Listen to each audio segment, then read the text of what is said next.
Hello everyone, চলো তোমাদের সাথে আমার একটা ছোট্ট মিনি ব্লগ শেয়ার করি। অনেক দিন ধরেই ভাবছিলাম করব, কিন্তু করে ওঠা হয় না। তো দিনটা ছিল সেদিনকে যেদিনকে আমাদের কলেজে ছিল রঙ্গোলি কম্পিটিশান।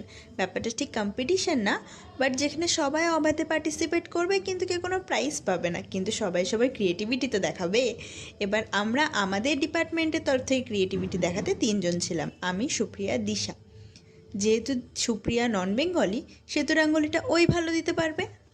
প্রথমে আমি চক দিয়ে গোল করে এঁকে দিলাম, তারপরে ও বেসটা করে ফেললো, আর আমরা 3জন মিলে ওকে হেল্প করতে করতে কাজগুলো এগোতে থাকলাম।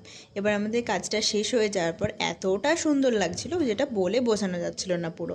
তারপর আমরা প্রথমে ভাবিনি যে আমরা প্রদীপ দেব, কিন্তু মনে হলো যে প্রদীপ না দিলে ঠিক ফুটছে না। আলো আলো তো ব্যাপারটা দরকার, তাই না? এবার আলো দেওয়ার পর যা লাগছিল সবাই বলছিল খুব খুব ভালো হয়েছে। তো আজকের ভিডিওটা এই পর্যন্তই থাকলো, পরের বার দেখা যায়, টাটা।